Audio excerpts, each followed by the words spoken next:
Assalamualaikum warahmatullahi wabarakatuh.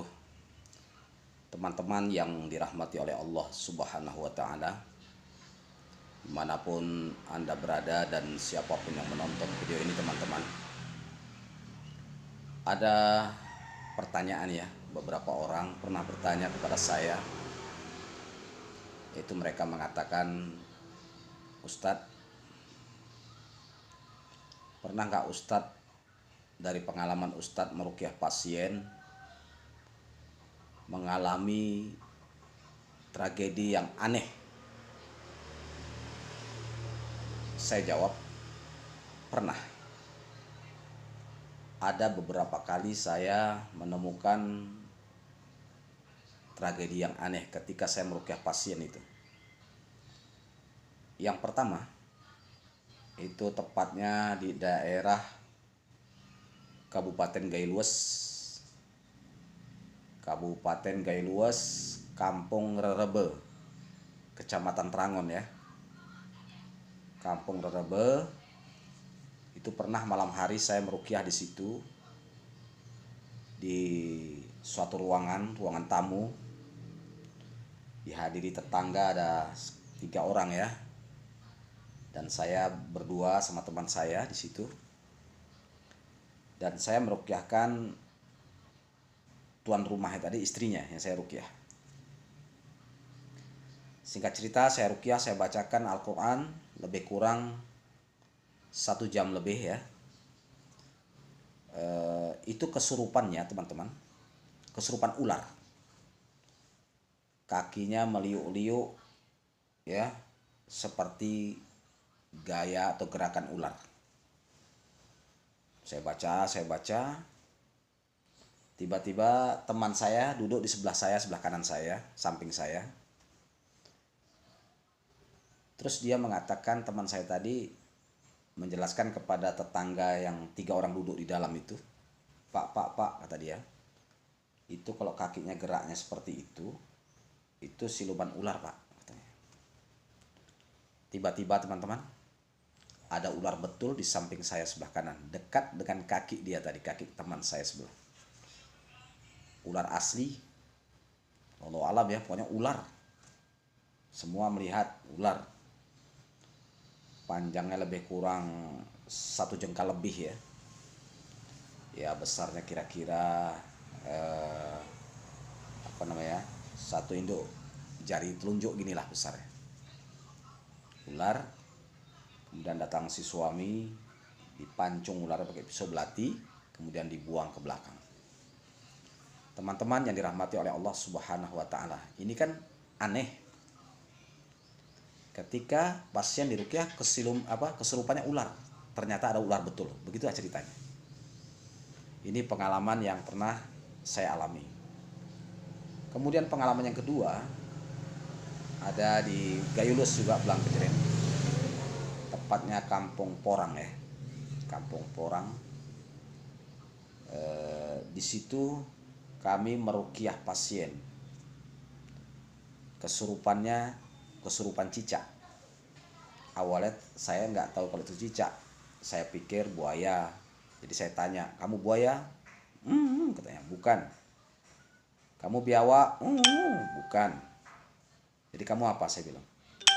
Datang teman saya tadi bilang gini, cicak kurasa Ustadz. Langsung saya tanya kan, kamu cicak?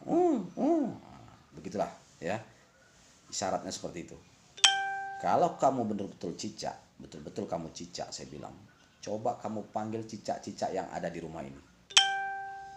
Waktu itu ada anak saya pas libur sekolah ya, kuliah di STA Sunnah Tanjung Merawa, Medan.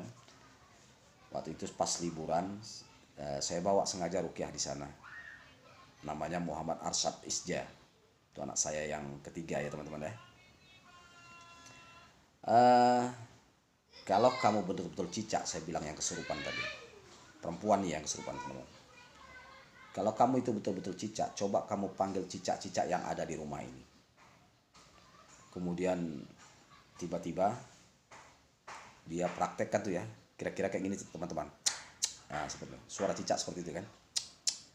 Saya pun dalam hati saya, bisa nggak dia manggil betul-betulan nih. Rupanya betul teman-teman. Cicak yang ada di dinding itu turun mendatangi kami.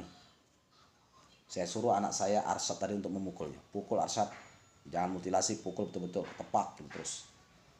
Dipukul sama dia. Langsung pasti kresek. Saya bilang sama cicak yang kesurupan cicak tadi, panggil lagi. Datang lagi cicak tuh, turun dari belakang jalan ngerayap mendatangi kami. Anak saya suruh mukul kan. Ya. Panggil lagi. Wah, banyak, Masya Allah. Akhirnya hampir satu kresek kecil itu penuh teman-teman, cicak. Bersih, sampai bersih cicak-cicak yang ada di dinding rumah itu. Kami periksa kan, di ruangan depan, belakang, tidak ada nampak lagi ekor cicak. Sebelumnya banyak memang. Nah, ini kan aneh ya, pengalaman saya ini. Mungkin lain praktisi ruqyah, lain pengalamannya kan. Nah, kemudian pernah saya meruqyah pasien juga, itu namanya Nia, orang Takengon. Tapi meruqyahnya juga di Blangkejeren karena kebetulan dia ada neneknya pesta ya. Jadi dia pulang. Dia waktu itu ceritanya masih gadis ya, masih gadis kira-kira umur 30-an. Nah, dan oh bukan gadis teman-teman, salah. Sudah menikah, sudah pernah menikah. Ya, sudah pernah menikah. Tapi tidak panjang, hanya 6 bulan hubungan. Itu pun nikah karena dijodohkan. Nah, terakhir kan anak ini sering sakit kepala, bahu berat, jantung debar-debar, ketakutan, was-was, gelisah, susah tidur malam, mimpi buruk, mudah emosi gitu ya. Jadi yang jelas minta diruqyah. Singkat cerita, saya ruqyah kesurupan. Sampai 3 kali ulang ya, 3 kali sore, malam, besoknya lagi. Itu yang terakhir saya ruqyah teman-teman. Ya, dia kesurupan terus keluar lipan atau kelabang ya. 1 jengkal ada. Panjang lipan tadi, besar panjang ya. Itu gigit tangan dia sebelah kanan sampai dia menjerit, sampai keluar lipannya. Alhamdulillah berhasil saya bunuh. Ya, saya bunuh, saya pukul, mati. Sembuh alhamdulillah. Rupanya saya tanya, pernah kamu berurusan dengan dukun? Dia bilang, dulu saya itu kan dijodohkan Ustadz. Sebenarnya saya tidak mau. Tapi karena supaya saya mau sama keluarga kami, saya dimandikan, dibawa ke dukun dimandikan. Saya dimandikan pakai daun-daun bunga-bunga lah ya, kembang-kembang. Kemudian kami nyewa rumah di Blangkejeren. Karena suaminya PNS ya, itu semenjak menempati rumah itu atau nikah bersama dia itu di plafon tuh selalu banyak kelabang. Nah, makanya waktu kesurupan tangannya tuh gerak-gerak tek di lantai kayak kelabang itu, kayak lipan tadi. Nah, jadi bisa jadi ya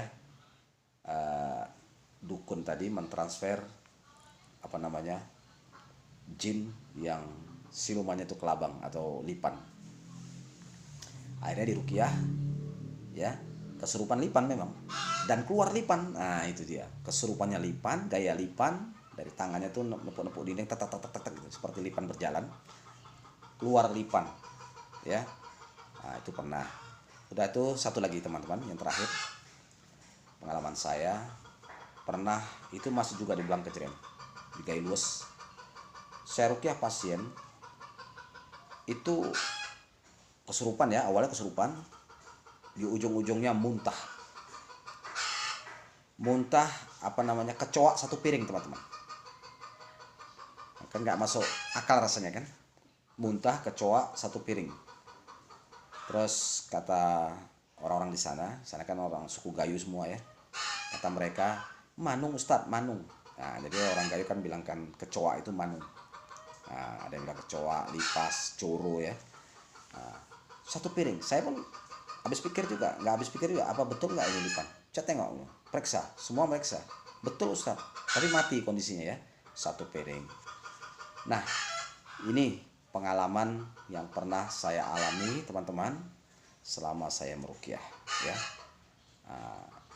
Dan itu pernah juga satu lagi ya, ada di Stabat nih, tepatnya di daerah Ujung Baka, Kecamatan Wampu ya, Kabupaten Langkat. Di situ pasien tadi kesurupan, tiba-tiba di samping datang terlihat binatang jatuh dari atas ya, dari plafon, Scorpio ya, Scorpio atau tunggeng ya. Nah itu terakhir berhasil saya bunuh. Alhamdulillah juga pasiennya sembuh, namanya si Adi. Nah, demikian ya teman-teman ya, itulah pengalaman-pengalaman saya yang dapat saya ceritakan, yang paling berat-berat lah itu ya, yang paling aneh, berat, unik gitu ya, kayak nggak masuk akal, nggak masuk logika, tapi itu nyata. Demikian saja, mudah-mudahan video ini bermanfaat. Barakallahu fikum. Assalamualaikum warahmatullahi wabarakatuh.